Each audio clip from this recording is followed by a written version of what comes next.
प्रथम ऋषभ जिन धर्म कर, सनमति चरम जिनेश। विघ्न हरन मंगल करण, भवतम दुरित दिनेश। वाणी जिन मुख देखिरी, परिगणाधिप कान। अक्षर पदमय विस्तरी, करहु सकल कल्याण। गुरु गणधर गुणधर सकल, प्रचुर परम्पर और। व्रत तप धर तनु लगन तल, वंदो वृष शिरमौर। वंदो वृष शिरमौर। त्रिभुवन तिलयं देवं, वंदिता त्रिभुवनिंद परिपूज्यं। बोध्यं अणुपेहाओ, भव्य जनानंद जननीयो। त्रिभुवन तिलक शत इंद्र वंदित, देव श्री अरहंत को। कर नमन कम अनुप्रेक्षाएं, भव्य को सुख कर आओ।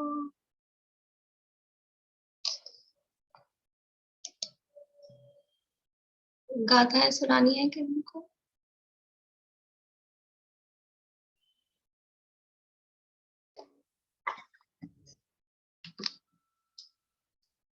कार्तिकेय अनुप्रेक्षा नामक ग्रंथ है। इसके अंतर्गत संसार अनुप्रेक्षा की चर्चा स्वामी कार्तिकेय कर रहे हैं। संसार का क्या स्वरूप है, पहले चतुर्गति के दुखों रूप वर्णन बताया और उसके बाद में पंच परावर्तन रूप संसार का वर्णन यहाँ चल रहा है। बोली पूर्णिमा। आपने ये शुरुआत कहाँ से करने का जो गाथा है, बोले 32 से 33 फिर 32 33 उसके बाद में 47 48 32 33 बाद 47 आ गया एकदम जी। 32 33 के बाद एकदम 47 पर। हाँ, वो बीच में चतुर्गति वाली है तो वो फिर इसलिए वो छुड़वा दी कि अब कम करनी है तो फिर क्या कम करें, इसलिए वो छुड़वा दी। ठीक है, अब लिख लिया नंबर, तब निकालने में जीव रहेगा ना मेरे को। हाँ, इसीलिए मैं नंबर बोलती जा रही थी। कई लोग यहाँ शायद लिखे हुए नहीं है। इसको चाहे पूरा चारों को कर सकते हैं, 47 48 फिर बीच में 49 छुड़वाइए, 50 है तो आप चाहें तो 49 भी कर सकते हैं, तो चार इकट्ठी हो जाएंगी, जैसे जिसकी इच्छा हो। चलिए, अपनी चर्चा यहाँ चल रही थी पंच परावर्तन के स्वरूप के संबंध में। जीव ने कितना समय ये दुख का वर्णन किया, चतुर्गति में कैसे दुख है, और फिर वो दुख कितने समय से भोग रहा है, कितने टाइम से, कब से ये दुख जीव भोग रहा है। तो उस थोड़ा काल का अंदाज जीव को हो, उसके लिए यहाँ पर ये पंच परावर्तनों की चर्चा की गई है। ये पंच परावर्तन करने नहीं है, इन पंच परावर्तनों को तो रोकना है। लेकिन ये कितना लंबा समय, और ऐसा एक परावर्तन नहीं किया, अनंत पंच परावर्तन। एक ही परावर्तन अनंत नहीं, पांचों परावर्तन अनंत अनंत किए हैं, और एक परावर्तन को पूरा होने में ही अनंत काल लग गया। और ऐसे अनंत अनंत परावर्तन यानी अनादि काल से जीव कितना दुख उठा रहा है, ये बताने का यहाँ उद्देश्य है, जिससे जीव को संसार से भय लगे। देखो, एक कषाय उत्पन्न करा के भी जीव संसार से विरक्त हो। वैसे तो कषाय उत्पन्न कराना अच्छी बात नहीं है, डराना किसी को, लेकिन संसार से विरक्ति हो, संसार से भय लगे। ये संसार में ही मजा आ रहा है, लगता ही नहीं है कि कुछ लोग तो प्रभव को ही मानने को तैयार नहीं होते हैं। और भी है कि जहाँ जैसे एडजस्ट हैं उसी में अपने आप को बढ़िया मान रहे हैं कि अच्छा है, और स्वर्ग को सुख रूप मानते हैं। स्वर्ग में पहुंच गए तो बस तो उसके बाद आगे कहीं जाना ही नहीं पड़ेगा। तो ये सब चीजें यहाँ समझ में आएंगी कि स्वर्ग में पहुंच भी गया अनंत बार जाके आया, जाके आया, आना पड़ता है, वहां से भी छूटना पड़ता है, वहां से भी च्युत होना पड़ता है। ये सारी बातें यहाँ पता लगती हैं। तो हमने द्रव्य परावर्तन की चर्चा कर ली थी और उसके बाद में क्षेत्र परावर्तन की चर्चा चल रही थी। द्रव्य परावर्तन किसे कहते हैं कि जो भी जितने भी पुद्गल हैं उन रहित पुद्गलों का जो पुद्गल स्कंध है उनका विशेष रूप से जब पुनर्ग्रहण होता है उसमें जो टाइम लगता है उसको एक द्रव्य परावर्तन कहते हैं। और वो विशिष्ट पुनर्ग्रहण किस रूप में होता है कि किसी समय प्रबंध में किसी एक जीव ने किसी समय प्रबंध में जो परमाणु जितनी संख्या में और जैसे विशेषताओं वाले, जैसे स्पर्श रस गंध वर्ण वाले परमाणु ग्रहण किए थे, जब ग्रहण करने के बाद में फिर उनको यथा समय छोड़ा, उनकी निजरा की, और फिर जब कभी वे ही परमाणु उतनी ही संख्या में और उतनी ही विशेषताओं के साथ, यानी वैसे ही स्पर्श रस गंध वर्ण वाले जब कभी दोबारा ग्रहण करने में आते हैं, तो वो एक जो ये जो एक समय पूरा हुआ, वो समय एक द्रव्य परावर्तन कहलाता है। ये नौकर्म परावर्तन, नौकर्म द्रव्य परावर्तन और कर्म पुद्गल परावर्तन के आधार पे 2 प्रकार का है। ये अपन ने सारी चर्चा देख ली थी। अब वही क्षेत्र परावर्तन की चर्चा अपनी चल रही थी। क्षेत्र परावर्तन किसे कहते हैं कि जीव की जितनी भी अवगाहनाएं हैं, समस्त अवगाहनाओं को क्रम पूर्वक धारण करने का काल और आकाश के समस्त लोकाकाश के समस्त प्रदेशों पर क्रम पूर्वक जन्म धारण करने का काल, यानी जीव की जितनी अवगाहनाएं हैं, जगन्य से उत्कृष्ट समस्त अवगाहनाओं को धारण करने में लगने वाला समय और लोकाकाश के प्रत्येक प्रदेश पर जन्म धारण करने में लगने वाला समय, प्रत्येक प्रदेश पर क्रम पूर्वक जन्म धारण करने में लगने वाला समय, वो क्षेत्र परावर्तन कहलाता है। एक क्षेत्र परावर्तन 2 प्रकार से होता है, 2 प्रकार का है। एक है स्व क्षेत्र परावर्तन और दूसरा है पर क्षेत्र परावर्तन। कौन कौन से 2 प्रकार का है क्षेत्र परावर्तन, प्रशस्ति? स्व क्षेत्र परावर्तन और पर क्षेत्र अन्य क्षेत्र परावर्तन। हाँ, स्व क्षेत्र परावर्तन और पर क्षेत्र परावर्तन। बहुत बढ़िया। ये 2 प्रकार का परावर्तन है। स्व क्षेत्र परावर्तन किसे कहा था?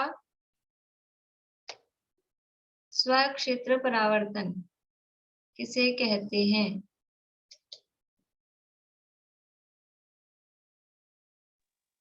जो अपने शरीर का आकार होता है वही स्व क्षेत्र है। अपने शरीर का आकार ही स्व क्षेत्र परावर्तन है। तो आकार तो हो गया परावर्तन पूरा। अवगाहना के हिसाब से है ना, मतलब अवगाहना जैसे 3 प्रकार के, जगन्य, मध्यम और उत्तम। तो जगन्य अवगाहना तो लब्धि अपर्याप्तक जीव की हो दिया, लब्धि अपर्याप्तक जीव की है। रुकिए, मतलब आप बता तो रहे हैं लेकिन वो जवाब आना चाहिए। बोलिए सुनीता। अवगाहना के जगन्य प्रकार से उत्कृष्ट प्रकार तक समस्त अवगाहना को क्रम पूर्वक धारण करने का काल स्वक्षेत्र परावर्तन कहलाता है। बढ़िया, बहुत अच्छा। बोलिए बात। अवगाहनाओं के जगन्य प्रकार से उत्कृष्ट प्रकार तक क्रम पूर्वक जन्म लेने का काल स्वक्षेत्र परावर्तन नहीं, क्रम पूर्वक धारण करने का काल स्वक्षेत्र परावर्तन। यानी अवगाहनाओं के मतलब क्या है? समस्त अवगाहनाओं को क्रम पूर्वक धारण करने में जितना काल लगता है वो कहलाता है स्व क्षेत्र परावर्तन। अब समस्त अवगाहनाओं का मतलब क्या है उसको थोड़ा खोल के लिखा है कि जगन्य अवगाहना से लेकर उत्कृष्ट अवगाहना तक, ये है समस्त अवगाहनाएं। अवगाहना का मतलब है शरीर का आकार, अवगाहना का मतलब शरीर का आकार। तो छोटे से छोटे शरीर से लेकर बड़े से बड़े शरीर तक को क्रम पूर्वक धारण करना है, और उसमें लगने वाला जो टाइम है वो स्वयं क्षेत्र परावर्तन कहलाता है। क्रम पूर्वक धारण करने का मतलब क्या है? क्रम पूर्वक धारण करने का क्या मतलब है रजनी जी?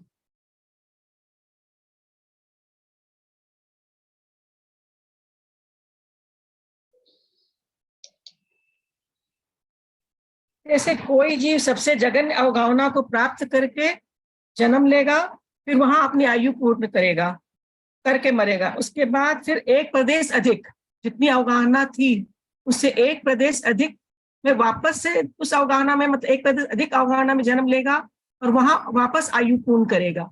इसी प्रकार वह क्रम से प्रदेश अधिक में बार बार जन्म लेगा और बार बार आयु पूर्ण करते हुए जब उत्कृष्ट अवगाहना तक पहुंचता है वह जीव, तब उस जीव को एक क्रम, मतलब एक जघन्य स्वपरावर्तन काल कहते हैं। जगन्य नहीं, उसे वो उसका वो सॉरी, क्रम हाँ, क्रम पूर्वक, हाँ हाँ, ठीक है। जो अपन ऐसा कह रहे हैं, कहने में ऐसे ही कहेंगे कि जगन्य अवगाहना को धारण करके जन्म लिया, उसके बाद में उस अवगाहना से एक प्रदेश अधिक अवगाहना को धारण करके जन्म लिया। तो क्या जो अवगाहना धारण करवानी है उस जीव को, जो नंबर पे है, वो अवगाहना जन्म के समय ही होनी अनिवार्य है, हाँ या ना? जो अवगाहना चाहिए वो अवगाहना क्या जन्म के समय, बिल्कुल जन्मते समय ही होना अनिवार्य है? ना, नहीं। क्यों? जीवन के किसी भी समय पे वो अवगाहना प्राप्त की जा सकती है। यदि जन्म के समय ही वो अवगाहना मानी जाए तभी हम उसको कैलकुलेट करें, तो जन्म के समय तो शुरू में तो मिल जाएगी भी छोटी छोटी अवगाहना, फिर जब बड़ा अधिक प्रदेशों वाली अवगाहना चाहिए होगी तो वो जन्म के समय इतना बड़ा तो कोई एकदम से पैदा होगा नहीं महामत्स्य के जितना, तो फिर तो कैसे होगा? फिर तो परावर्तन ही नहीं हो पाएगा पूरा कभी। पर हुए हैं अनंत परावर्तन। तो वो अवगाहना, जो अवगाहना क्रम पर है, क्रम प्राप्त है, वो अवगाहना जीवन में किसी भी समय यदि प्राप्त कर ली गई है तो उसको गिना जाएगा। किसी जीव ने का स्वयं क्षेत्र परावर्तन शुरू हुआ, और स्वयं क्षेत्र परावर्तन की शुरुआत कौन सी अवगाहना से, कहाँ से होती है? प्रशस्ति बताएंगी? घनांगुल का असंख्यात्वा भाग। बहुत बढ़िया, घनांगुल का असंख्यात्वा भाग प्रमाण। लेकिन ये किसकी होती है? ये तो उतनी अवगाहना है। किसकी होती है ये अवगाहना, घनांगुल का असंख्यात्वा भाग प्रमाण?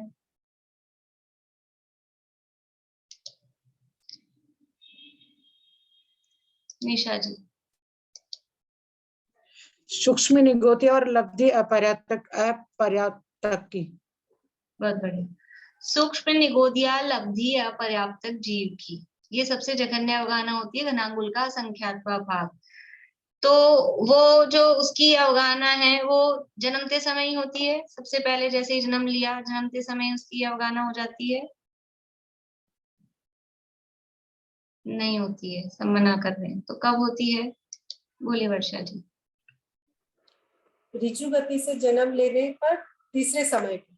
बढ़िया, ऋजु गति से जन्म लेने पर जन्म के तीसरे समय में उसकी अवगाहना होती है। तो यहीं से अपने को समझ में आ जाएगा कि बिल्कुल जन्म का फर्स्ट समय पे ही वो अवगाहना हो, वो आवश्यक नहीं है।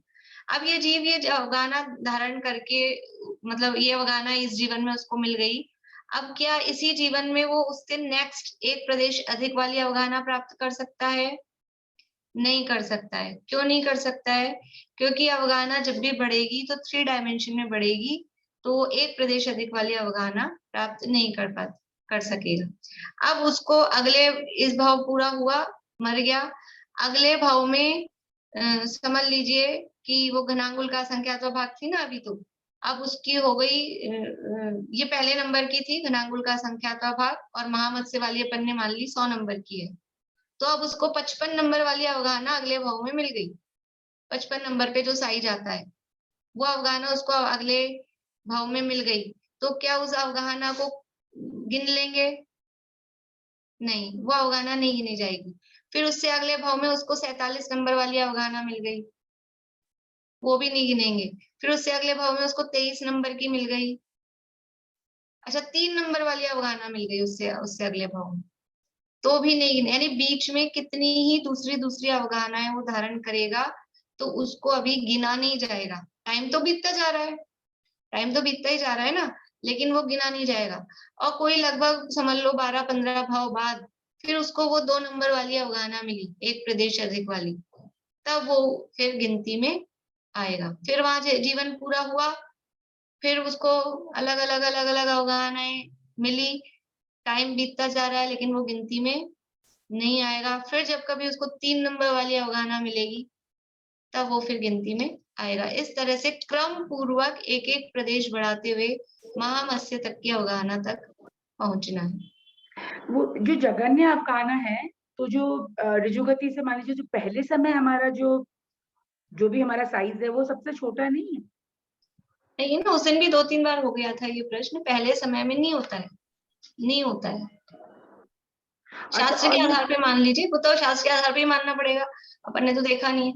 ये पहले बताया था उस दिन, पहले समय में रेक्टेंगुलर होता है, सेकंड समय में स्क्वायर होता है, थर्ड समय में वो सर्किल होता है, इसलिए थर्ड समय में वो सबसे छोटी होती है। अच्छा, और जो नित्य निगोद जो है वो लोग के परावर्तन नहीं होते हैं?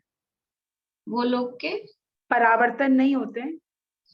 वो सामान्य रूप से, क्योंकि अभी आगे भाव परावर्तन अब उनके नहीं होंगे, लेकिन टाइम तो उनका भी बीता ही है ना।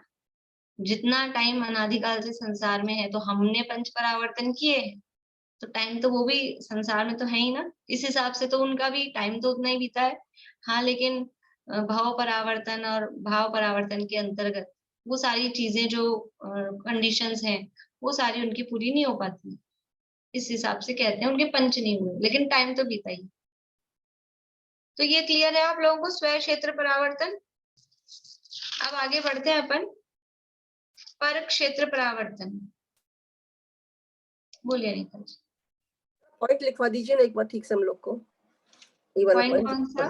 जो लास्ट में बताया ना आपने, ये क्रम पूर्वक बढ़ते जाते हैं, मतलब आपकी उसमें लिखवा दीजिए एक बार जो बताया भी आपने। जैसे कोई जीव जगन्य अवगाहना को प्राप्त करके जन्मा।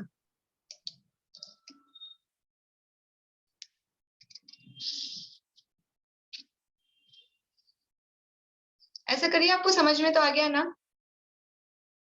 तो मैं सेंड कर दूंगी, आप लोग लिख लेंगे फिर जिम्मेदारी से, क्योंकि अभी डिक्टेट कराने में टाइम लगेगा बहुत, फिर है ना। फिर लिखना है आपको, मैं फोटो भेजूंगी लिखी हुई की, तो ऐसे नहीं बस उसी से काम हो गया। अब फोटो कॉपी भी नहीं करानी है, खुद को अपने हाथ से लिखना है। बहुत ज्यादा चीजें नहीं है, थोड़ा सा 1-1.5 पेज का ही होगा, और वो भी बहुत खुला खुला लिखा हुआ है, छोटा पेज है।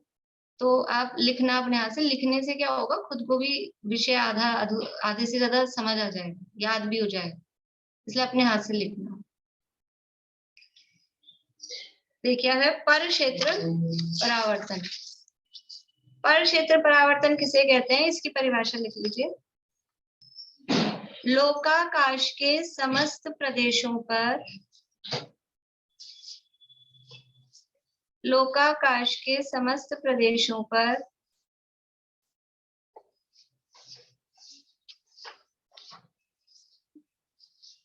क्रम पूर्वक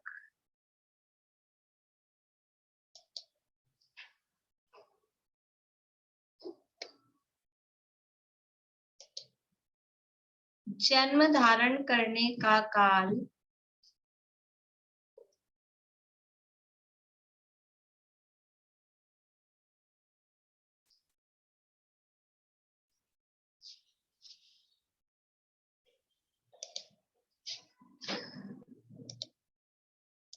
लोकाकाश के समस्त प्रदेशों पर क्रम पूर्वक जन्म धारण करने का काल पर क्षेत्र परावर्तन कहलाता है।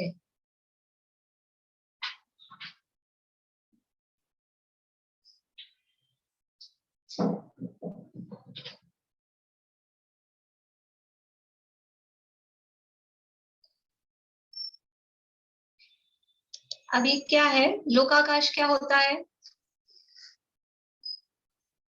लोक की जो रचना अपन देखते हैं, जो लोक का आकार है वो लोकाकाश कहलाता है। आकाश द्रव्य एक अखंड द्रव्य है, 6 द्रव्य होते हैं, जीव, उद्गल, धर्म, आकाश, काल।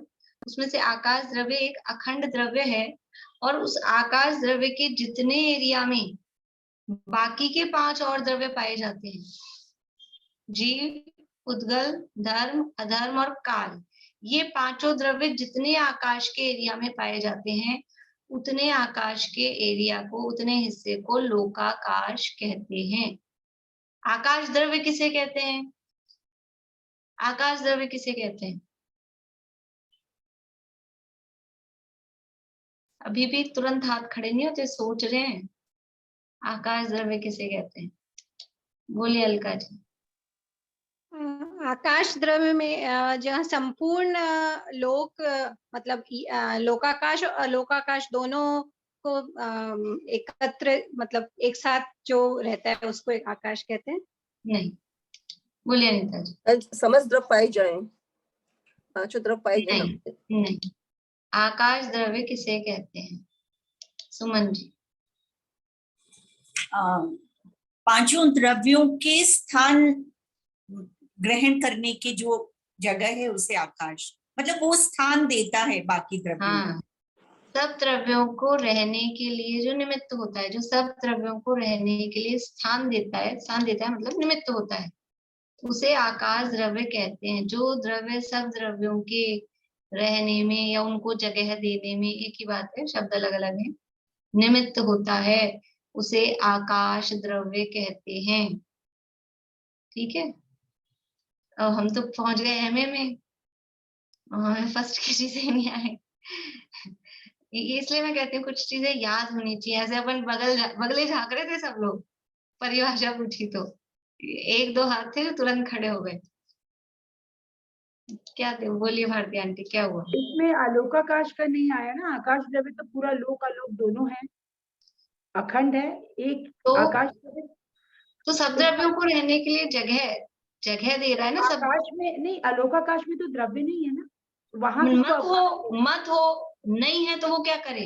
अगर हो जाते वहां भी तो वो जगह देने को थोड़ा ना मना करता, उसका गुण तो वही है ना। वो वहां नहीं है वो अलग प्रॉब्लम है, वो वहां नहीं है वो अलग प्रॉब्लम है, लेकिन उसका तो क्वालिटी ये है, अवगाहनत्व नाम का उसमें गुण है। जो द्रव्य आ जाएगा वहां, अब वहां तक कोई पहुंचता ही नहीं है तो बेचारा जगह कहाँ से दे? पहुंचोगे तो जगह दे देंगे, आप जाके देखना। नहीं, मैं तो आपसे सिर्फ ये पूछ रही थी, इसमें आलोक का कुछ नहीं वर्णन करना था। आलोक अलग नहीं है ना, आकाश एक अखंड द्रव्य है और आकाश द्रव्य का विशेषता, उसका स्वभाव क्या है? कि सब द्रव्यों को रहने के लिए वो जगह देता है। ये तो द्रव्यों की खुद की योग्यता नहीं है कि वो इतना 343 घनराज्यों का जो एरिया है उसको क्रॉस करके आगे जा ही नहीं पाते हैं। ये द्रव्यों की खुद की कमजोरी है। यदि हम कल्पना करें, होता नहीं है लेकिन ऐसी हम कल्पना करें कि कोई द्रव्य पहुंच जाएगा तो आकाश मना करेगा कि नहीं तुम मत आओ यहाँ पे, ये तो आलोक है। नहीं, तो आकाश द्रव्य तो उसे ही कहते हैं जो सब द्रव्यों को रहने के लिए। अपन ने द्रव्य संग्रह में पढ़ा, द्रव्य संग्रह पढ़ ली, 2 गाथाएं उसके संबंध में पढ़ ली। ठीक है, तो ये आकाश द्रव्य एक अखंड है। अब उसमें से जहां 6 द्रव्य, बाकी के 5 द्रव्य पाए जा रहे हैं, आकाश सहित टोटल 6 हो गए, इसलिए ऐसा कहते हैं जहां 6 द्रव्य पाए जा रहे हैं, वो एक सामान्य सा कथन करते हैं। तो आकाश द्रव्य के जितने हिस्से में बाकी के 5 द्रव्य भी पाए जा रहे हैं, उतने हिस्से को कहते हैं लोक या लोकाकाश। और वो एरिया है 343 घन राजू का। जो आकार पुरुषाकार अपन देखते हैं, चित्र देखते हैं, 343 घन राजू का जो आकाश है वो कहलाता है लोकाकाश। ठीक है, घन राजू मतलब उसमें लंबाई भी है, चौड़ाई भी है और उसकी डेप्थ भी है। कितना लंबा चौड़ा मोटा होता है लोक? लोक की लंबाई चौड़ाई मोटाई कितनी होती है? बोलिए दीपिका जी। ऊंचाई तो 14 राजू और गहराई 7 राजू और उसकी जो लंबाई चौड़ाई है वो नीचे 7, फिर 1, फिर 5, फिर 1। बहुत बढ़िया। ठीक है, ये लोक की लंबाई चौड़ाई मोटाई मतलब गहराई, ये सब है। लंबाई यानी ऊंचाई, तो 14 राजू ऊंचा है, 7 राजू गहरा है और चौड़ाई अलग अलग है सब जगह, तो उसका एवरेज निकालते हैं तो एवरेज 3.5 आता है। 7 फिर 1 फिर 5 फिर 1 राजू, 7 राजू सबसे नीचे, फिर मध्य लोक में 1 राजू, फिर थोड़ा ऊपर पहुंचते हैं तो 5 राजू, और फिर सबसे टॉप पे पहुंचते हैं तो 1 राजू। इस सब का एवरेज निकालते हैं। 7 + 1 8 और 5 13 और 1 ऊपर का 14, 14/4 करूं तो ये एवरेज निकालने की तरीका है। जितने टोटल अपन जितने प्लस कर रहे हैं उसमें उसका भाग दो तो आएगा 3.5। अब लंबाई गुना चौड़ाई गुना मोटाई, ये घन क्यूब निकालने का फॉर्मूला है। तो 14 राजू उसकी ऊंचाई है, मल्टीप्लाई 7 राजू गहराई है, और चौड़ाई का एवरेज अपन ने निकाल लिया 3.5। राजू सब राजू में है। राजू यानी एक नाप है, जैसे लीटर होता है, मीटर होता है, वैसे राजू एक नापने की असंख्यात योजनों का एक राजू होता है।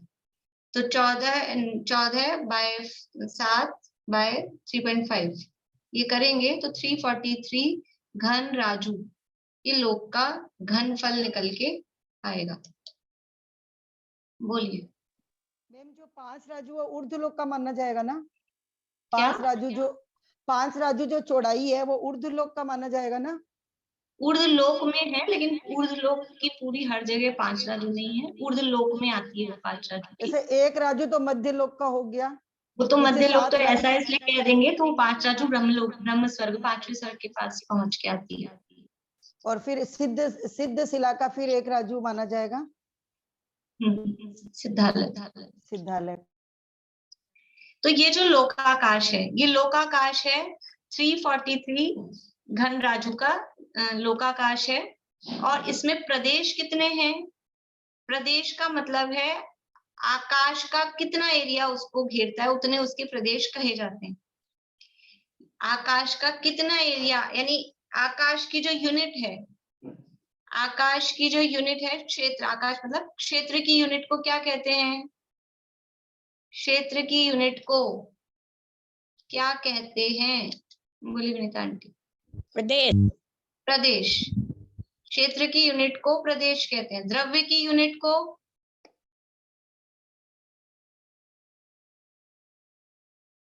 बोलिए विनीता आंटी। परमाणु। परमाणु। द्रव्य की यूनिट मतलब इकाई वो परमाणु है। क्षेत्र की यूनिट प्रदेश कहलाती है। काल की यूनिट, काल की यूनिट सुनीता आंटी। कालाणु या समय।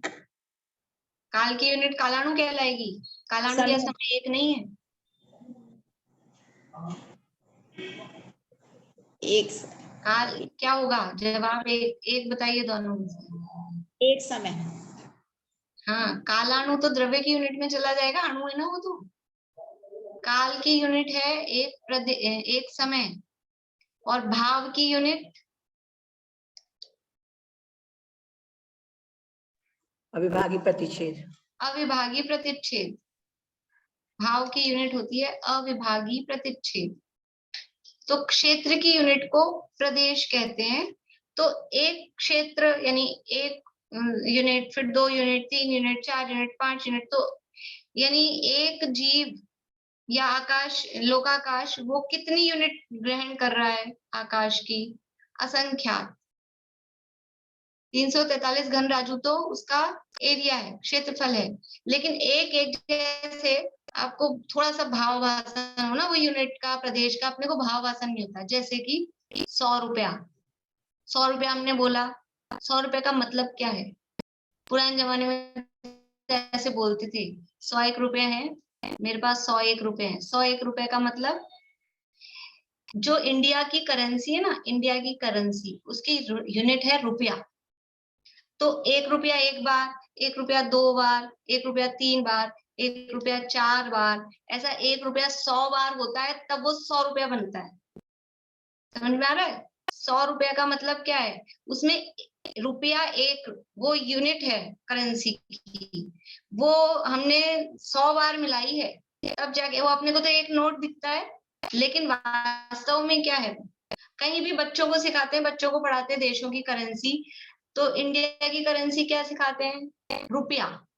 रुपया मतलब एक सिंगल, और वो सिंगल को 2000 मिला लो तो 2000 हो जाएगा, 100 मिला लो तो 100 हो जाएगा, 500 मिला लो तो 500 हो जाएगा। ठीक है ना। तो हमारा जो 100 का नोट दिख रहा है, 2000 का नोट दिख रहा है, इसमें कितना रुपया है कि 2001, मतलब +1 नहीं, 1 रुपया, 2 रुपया, 3 रुपया, ऐसा 1-1 रुपया 2000 है उसमें, 1-1 रुपया 500 है 500 के नोट में। ऐसे ही हमने कहा असंख्यात प्रदेश हैं, तो असंख्यात प्रदेश का मतलब क्या है कि 1 प्रदेश, 2 प्रदेश, 3 प्रदेश। ये एक प्रदेश सबसे छोटा, यानी भारत की करेंसी की यूनिट क्या है, वो रुपया है। अब वो आजकल तो बंद भी हो गया, 50 पैसा और 25 पैसा, पुराने जमाने में समझ लो वो चलता था, लेकिन उसको भी आप कभी देखेंगे, आप लोगों ने देखा होगा, किसी को याद हो, 50 पैसे पे 1/2 रुपया, 25 पैसे पे 1/4 रुपया, क्योंकि यूनिट है रुपया, रुपये से उसको गिना जाता है था।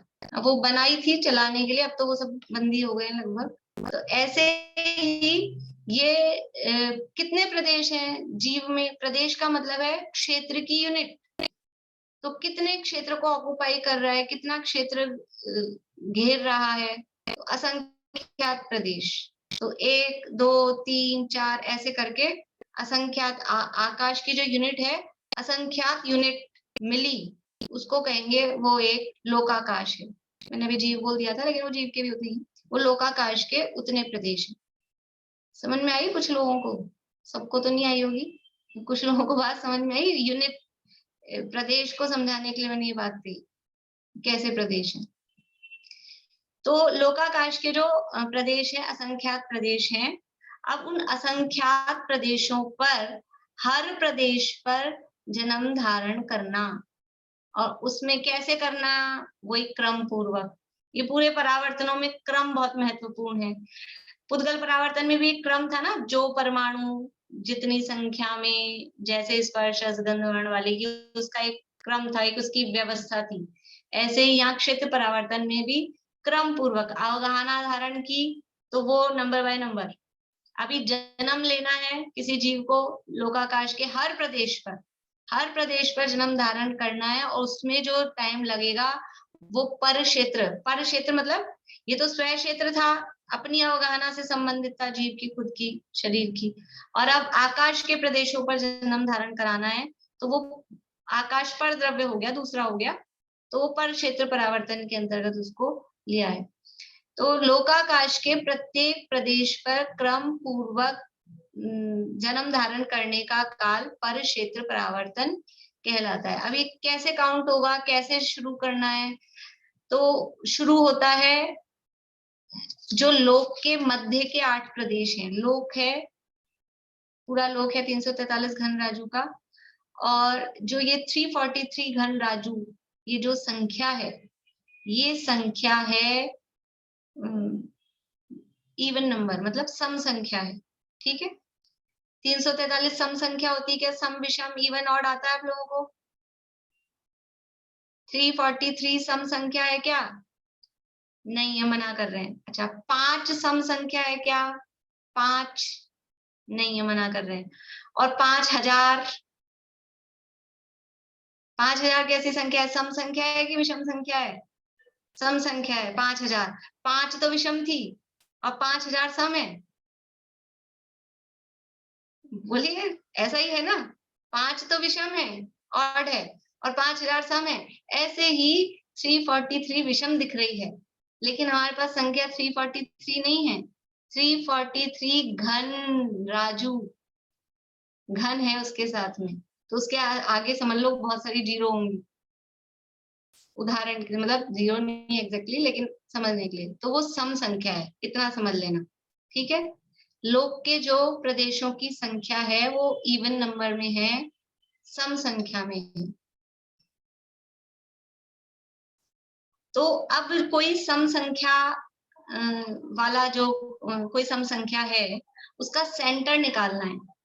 ठीक है, सम संख्या है 10, छोटी संख्या ले रहे हैं अपन, तो आसानी रहेगी समझने में।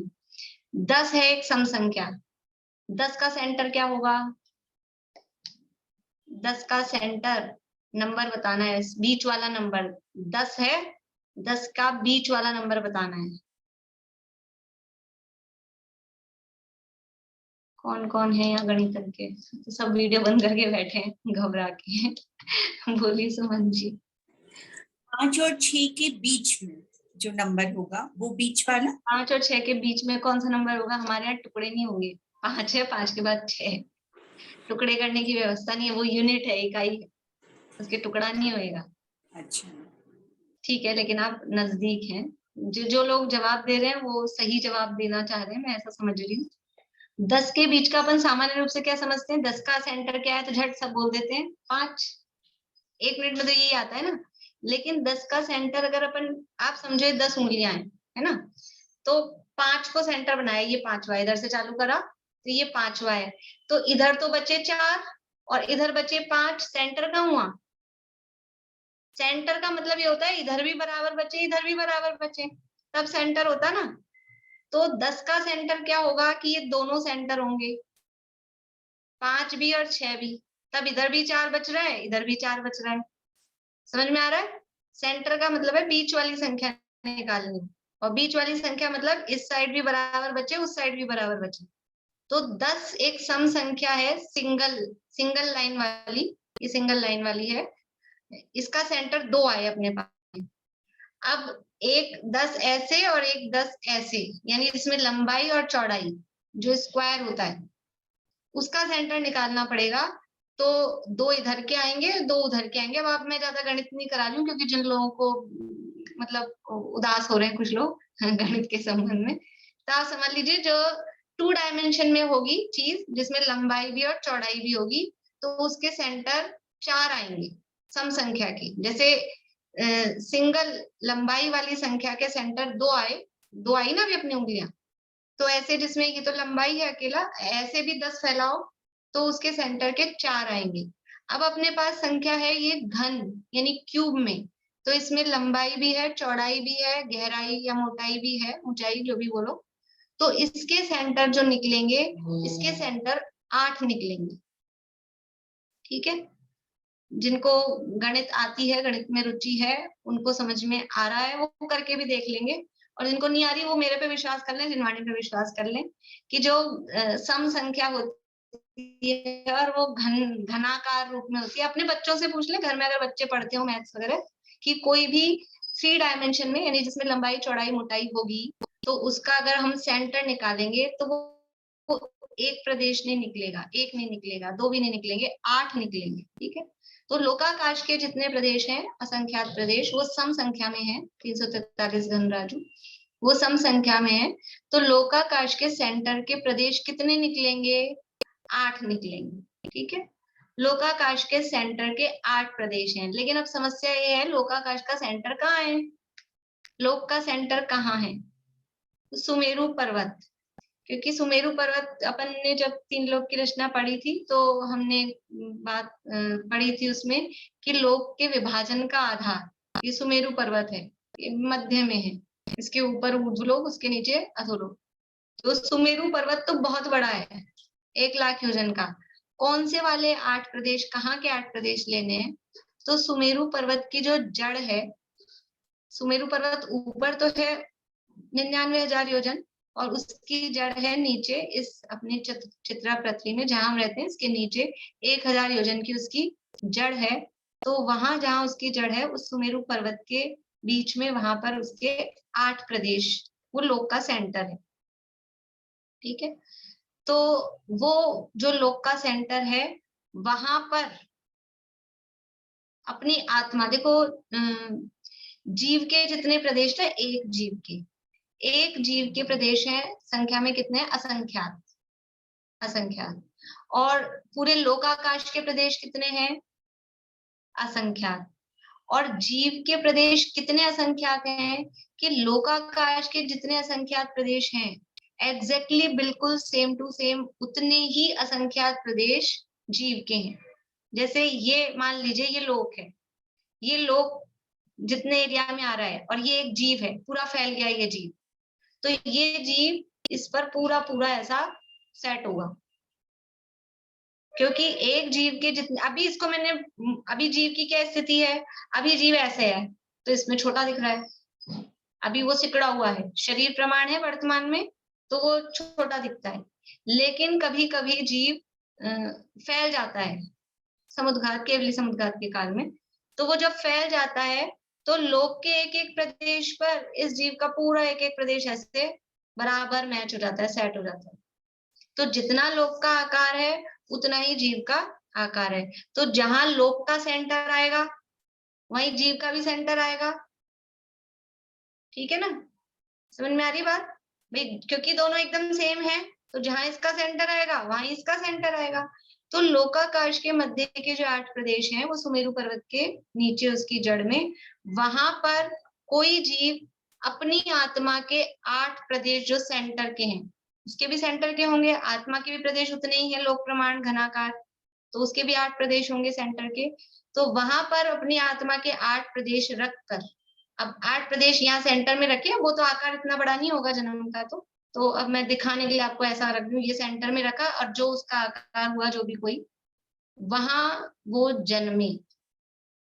ठीक है, कहाँ से शुरू करना है? ये क्या रामायण क्यों बताई इतनी सारी, भूगोल क्यों बताया कि शुरुआत कहाँ से होनी है परक्षेत्र परावर्तन की, कि लोक के मध्य के 8 प्रदेशों पर कोई जीव अपनी आत्मा के 8 प्रदेश रख कर और फिर जन्म धारण करे। देखो भाषा ऐसी बोलेंगे रख कर, लेकिन कोई बुद्धि पूर्वक वो प्रदेश ढूंढे फिर वहां जाके मैं प्रदेश निकाल के रखूं, ऐसा नहीं होता है। लेकिन भाषा में ऐसा लैंग्वेज में आता है बोलने में, यानी कि लोक के 8 प्रदेशों पर किसी जीव के आत्मा के 8 प्रदेश वहां पे सेट हुए और फिर उसका जन्म हुआ, ऐसे समझ लो, हुए वाली भाषा समझ लो। तो ये जो 8 प्रदेश रख के जब जन्म हुआ तो ये एक जन्म हुआ उसका, ठीक है। और फिर जन्म होने के बाद में प्रदेश कितने हैं टोटल उसके आत्मा के? प्रदेश कितने हैं? असंख्यात। ये तो 8 पे 8 सेट किए हैं, लेकिन उसने एरिया कितना कवर किया? एरिया तो असंख्यात प्रदेश का कवर कर लिया। कोई भी जीव, ये हम पहले पढ़ चुके हैं तत्वार सूत्र जिन्होंने पढ़ा है, कि कोई भी जीव कभी भी आकाश के एक प्रदेश में आ जाए, कितना ही छोटा हो जाए, वो घनांगुल के असंख्यात भाग जो जगन्यावगाना है, सूक्ष्म लिंगोदिया लब्धिया पर्याप्तक की, तो भी वो आकाश के एक प्रदेश पर पूरा जीव कभी भी किसी भी हालत में नहीं आ सकता। कितना, वो जो सबसे छोटा है जगन्यावगाना वाला जीव भी, तो भी वो कितना प्रदेश घेर रहा है? जो सूक्ष्म निगोदिया लब्धिया पर्याप्तक है, घनांगुल के असंख्यात भाग प्रमाण शरीर के आकार वाला, वो कितने आकाश के प्रदेश घेर रहा है? असंख्यात प्रदेश घेर रहा है वो भी। अब ये भी पूरा असंख्यात है और इतना एरिया घेरा, ये भी असंख्यात है, क्योंकि असंख्यात के असंख्यात टाइप होते हैं। ये छोटा असंख्यात है, ये बड़ा असंख्यात, लेकिन है असंख्यात। तो अब वो 8 प्रदेश रखे हैं मध्य में और बाकी और प्रदेश कवर किए, तो असंख्यात प्रदेश उसने कवर कर लिए। अभी अब करना क्या है इसमें, परक्षेत्र परावर्तन में करना क्या है? लोकाकाश के हर प्रदेश पर जन्म लेना है। तो एक बार में असंख्यात प्रदेश निपट गए? नहीं, एक बार में नहीं निपटेंगे, नहीं निपटाएंगे। एक बार में असंख्यात पे, दूसरी बार में असंख्यात पे, तो वो तो बहुत जल्दी द्रव्य परावर्तन से ही पहले पूरा हो जाएगा। एक बार में नहीं निपटेंगे। तो जितने अभी ये असंख्यात प्रदेश यहाँ कवर हुए, फिर जन्म लिया था, अब मर गया, आयु पूरी हुई, फिर दोबारा वही मध्य में 8 प्रदेश रखे और उसी एरिया को बिल्कुल कवर करे जो अभी कवर किया था, फिर जन्म धारण करे, तो ये होगा दूसरा नहीं होगा अभी, मतलब, लेकिन उसको अपन दूसरा गिन रहे। फिर वापस से वही 8 प्रदेश पे 8 प्रदेश रखे और वही एरिया कवर करे। ऐसा कितनी बार करे? जन्म ले फिर मरे, फिर वापस वहीं जन्म ले फिर मरे। ऐसा जितने ये प्रदेश कवर किए ना असंख्यात, उतनी असंख्यात बार वही मध्य के 8 प्रदेशों में अपने आत्मा के 8 प्रदेश रखकर जन्मे और मरे। तब अभी केवल ये प्रदेश पूरे हुए, अभी आगे इसके बाद बढ़ना है। और वो अगर बीच में मान लीजिए पहली बार में यहाँ 8 प्रदेश रख के ये असंख्यात प्रदेश कवर किए, अब दूसरी बार थोड़ा सा इधर निकल गया, वो बिल्कुल एग्जैक्टली 8 प्रदेश सेट नहीं हुए, थोड़े इधर उधर निकल गए, तो वो काउंटिंग में नहीं आएगा। जब ये बिल्कुल बराबर हुआ और मान लो 8 प्रदेश तो रखे बीच में, लेकिन अफगाना थोड़ी सी बड़ी हो गई तो, और अफगाना बड़ी हो गई तो भी वो कवर हो जाएंगे, उसमें तो नहीं है, वो छोड़ो। लेकिन यहाँ सेट नहीं हुए, इधर उधर आसपास कहीं हो गया, तो फिर वो काउंटिंग में नहीं आएगा। तो असंख्यात बार तो उन्हीं प्रदेशों में पहले जन्म ले, और फिर उसके बाद में ये असंख्यात बार जब पूरे हो जाएं, जितने यहाँ के प्रदेश थे उतनी असंख्यात बार, फिर जस्ट उसके पास वाला एक प्रदेश, ऐसा नहीं कहीं भी कोई भी, जस्ट उसके पास वाला एक प्रदेश पर अपने समझ लीजिए ये क्या है। वो नहीं खेलते थे बचपन में पैलदूज, खेला होगा सबने? कौन नहीं समझता है पैलदूज? हाथ खड़ा करें। पैलदूज कौन नहीं समझता है? चेतना जी, आप नहीं समझते? और बाकी सब समझते हैं? बाकी तो बन भी है। वो एक ऐसे बनाते हैं, 1 2 3 लिखते हैं, फिर 4 5 ऐसे जमीन पे यूं बनाते हैं, फिर उसमें कुछ पत्थर या कोई पिन कुछ डालते हैं, फिर लंगड़ी टांग करके कूद कूद के जाना होता है। अब जो भी आप बोलते समझ गए ना, सबने खेला है ना वो।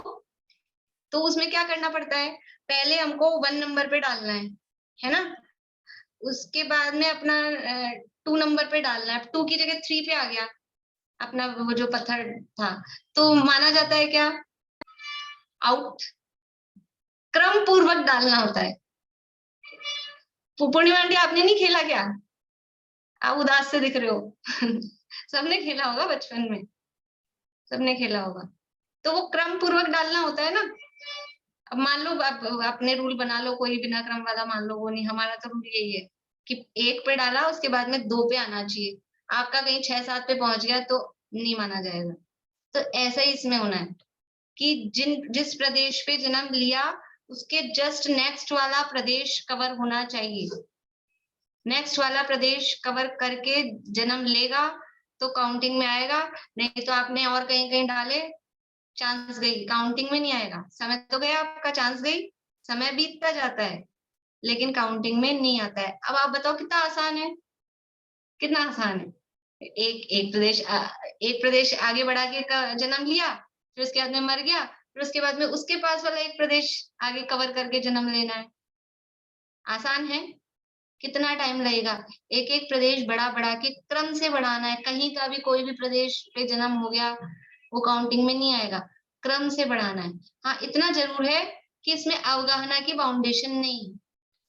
बाद के जो भाव हो रहे हैं उसमें अवगाहना कोई सी भी हो सकती है। वो प्रदेश आपका कवर हो जाना चाहिए, जो प्रदेश चाहिए वो प्रदेश उसका कवर हो जाना चाहिए। बस फर्स्ट जो जहां से स्टार्ट किया जा रहा है वहां वो स्टार्ट होगा सूक्ष्म निगोदिया लब्धि अपर्याप्तक का, वही घनांगुर के संख्यात भाग वाले अवगाहना से पहला जन्म उससे स्टार्ट होगा, और फिर आगे के जन्म में अवगाहना कोई सी भी हो सकती है। बस जो पर्टिकुलर प्रदेश चाहिए वो पर्टिकुलर प्रदेश उसमें कवर अप हो जाना चाहिए। तो इस तरह से ये पर क्षेत्र परावर्तन होता है। प्रश्न है आप लोगों के? बोलिए। वो जो नेक्स्ट वाला प्रदेश काउंट करेंगे तो उसमें भी वो सेंटर चाहिए क्या? सेंटर लेना होता है? नहीं, वो सेंटर केवल असंख्यात बार शुरुआत में ही है। हाँ, वो सेंटर असंख्यात बार जब तक वो वाले जितने आत्मा के अभी असंख्यात प्रदेश यानी अवगाहना है जगन्य अवगाहना में, उतनी बार वो चाहिए। वो पूरा हो गया उसके बाद में तो फिर आगे बढ़ेगा ना, फिर वो सेंटर पे ही रहेगा, तो फिर तो वो स्वयं क्षेत्र में भी नहीं, मतलब वो जो नेक्स्ट वाले में भी उसका सेंटर वहीं रहेगा। हाँ, मतलब जीव का सेंटर पहला जो जन्म हुआ, सबसे पहला जन्म हुआ, उससे अगला जो जन्म हुआ तब भी सेंटर वहीं रहेगा। तभी उन्हीं असंख्यात प्रदेशों को असंख्यात बार कवर करना है। उसके बाद में सेंटर कोई सा भी हो। हाँ, फिर उसके बाद फिर सेंटर की बाउंडेशन नहीं। सबसे पहला जो जन्म हुआ मध्य के 8 प्रदेशों पे रख के शुरुआत के असंख्यात बार तो वही रहना चाहिए, वही उसके बाद फिर चेंज हो जाए। हाँ, तो सबसे पहला जो जन्म हुआ मध्य के 8 प्रदेशों पे अपने 8 प्रदेश रख के, उसके बाद में दूसरा, तीसरा, चौथा जो भी काउंट करेंगे वो असंख्यात बार वहीं वही 8 प्रदेशों पे रख के उसी आकार का होगा, तब वो पूरा होगा, तब वो कवर होगा। जैसे समझो, समझ लीजिए कि किट्टी पार्टी करते ना, आप लोग करते होंगे, मैं नहीं। तो मान लीजिए अपने घर में से, मान लो पारुल तुम भी हो किसी किट्टी में और मम्मी भी है ना। तो अब आपके घर में एक बार नंबर आ गया आपका, है ना, तो दोनों की निपट जाएगी? नहीं निपटेगी, फिर इनकी हो गई, फिर मम्मी की दोबारा, 2 है ना, तो 2 बार होनी पड़ेगी। और मान लो 4 लोग होते तो आपके घर में से 4 होती लेडीज और चारों होती उसी किट्टी में, तो 4 बार आप ही के घर में होती, है ना। ऐसे ही ये यहाँ असंख्यात हैं, एक घर में असंख्यात हैं, तो एक बार हुआ, फिर 2 बार हुआ, असंख्यात बार उसी जगह जन्म लेना होगा, तब वो असंख्यात, वरना हर प्रदेश पे जन्म लेना था ना, हर प्रदेश पे लोकाकाश के। अब पहली बार में आपने असंख्यात कवर कर लिए उस जीव ने, और दोबारा अगर आगे बढ़ जाएगा तो वो बाकी के कहाँ गिने जाएंगे, वो तो एक ही बार हुआ। तो जितने प्रदेश कवर किए पहली बार में, उतनी बार उन्हीं प्रदेशों को कवर करे करे करे बार बार में, तब वो सारे असंख्यात प्रदेश कवर हुए कहलाएंगे। ठीक है, बोलिए रेणु जी। मैम जो 8 प्रदेश है, जो सेंटर के 8 प्रदेश है, उसमें 8 बार क्या मतलब कंटिन्यूटी में जन्म लेगा जीव? 8 बार नहीं लेगा, असंख्यात बार। नहीं 8 मतलब प्रदेश को सेंटर में रख के कवर कर रहा है असंख्यात प्रदेश। 8 प्रदेश तो सेंटर में सेट किए हैं। जैसे समझो कोई नहीं तो चीजें वो होती है ना इस तरह की अपनी, कोई आपकी आवाज रिपीट होती है, कोई इस तरह की चीज है, तो मान लीजिए उसको कोई प्लग वगैरह समझ लो ऐसा, तो वो फिक्स हो जाता है। तो ऐसे वो 8 प्रदेश यहाँ फिक्स हुए, उसके बाद का एरिया और होगा। अकेले 8 प्रदेश जितना एरिया नहीं होगा, आकार नहीं होगा जीव का, 8 के अलावा भी बाहर भी, क्योंकि असंख्यात प्रदेश कवर करेगा, तो बाहर भी होगा। तो एक बार किया, 2 बार किया, ऐसा 8 प्रदेश मध्य में रख के असंख्यात बार जन्म धारण करना है। मतलब वो 8 प्रदेश तो कंपलसरी है, वो असंख्यात बार जन्म लेगा, तो शुरू में वो 8 प्रदेश काउंट में आना जरूरी है, तभी वो क्रम से आएगा। हाँ, वहां से शुरू करेगा और वो 8 प्रदेशों को बीच में रखेगा, तभी बार बार में वही आकार तभी बन पाएगा ना, भी वहीं रखेगा। पर 8 प्रदेश आने ही पड़ेंगे वो असंख्यात प्रदेशों के साथ। हाँ हाँ। तो जो असंख्यात प्रदेश घेर रहे हैं तो वो काउंट में नहीं आएंगे जब एक बार जन्म लिया? नहीं आएंगे, एक बार में ऐसा, वही जो अभी, इसलिए मैंने किट्टी वाला उदाहरण दिया कि आ गए ना इनके घर में एक बार, तो मान लो दोनों की कि नहीं, जितनी है, जितने लोग किट्टी में आएगी घर में से, उतनी बार उनके घर में आएंगे हम। तो जितने प्रदेश हैं उतनी बार जन्म, तब उसको प्रदेश कवर हुए ये कहा जाएगा। तो मैम असंख्यात छोटा बड़ा कुछ भी हो सकता है काउंटिंग में?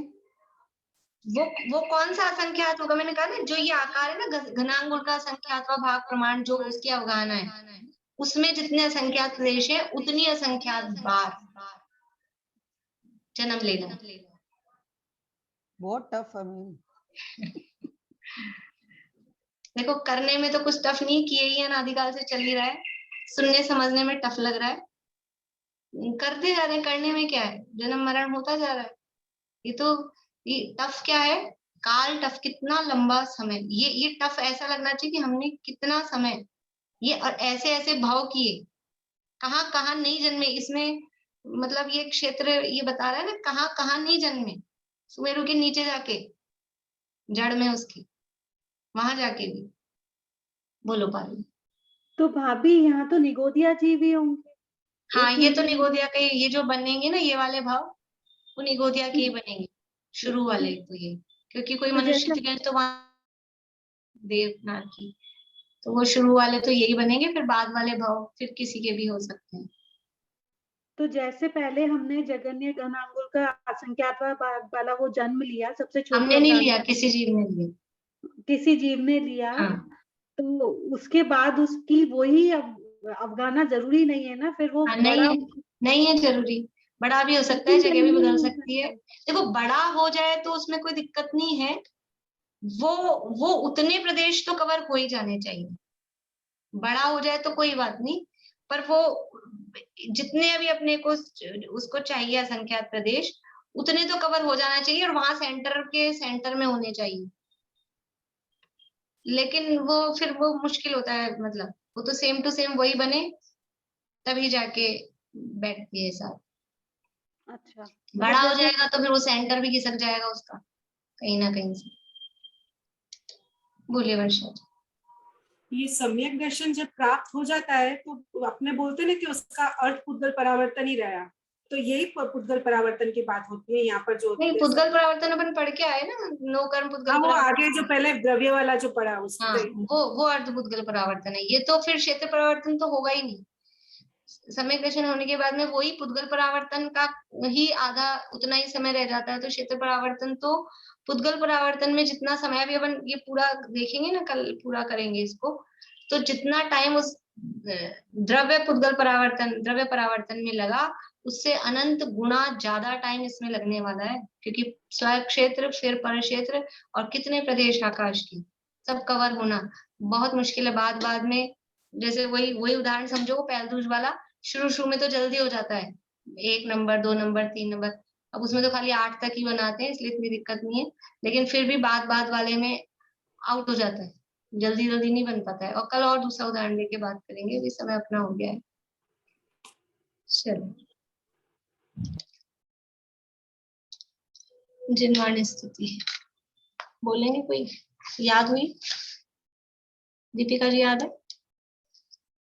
नहीं, पूरी याद नहीं है, बाद वाली लाइन ही याद। चलिए, कौन बोल रहे हैं? बोलिए रेनू जी।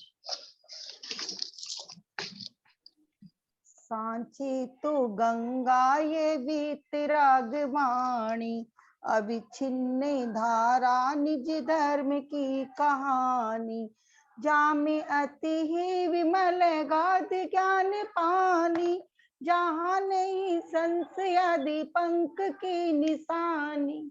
सांची तो गंगा ये वीतरागवाणी, अविच्छिन्न धारा निज धर्म की कहानी, सप्त भंग जय तरंग उछलत सुखदानी, संत चित्मराल वृंद रमे नित्य ज्ञानी। सांची तो गंगा ये वीतरागवाणी, अविच्छिन्न धारा निज धर्म की कहानी। मुकार मंत्र।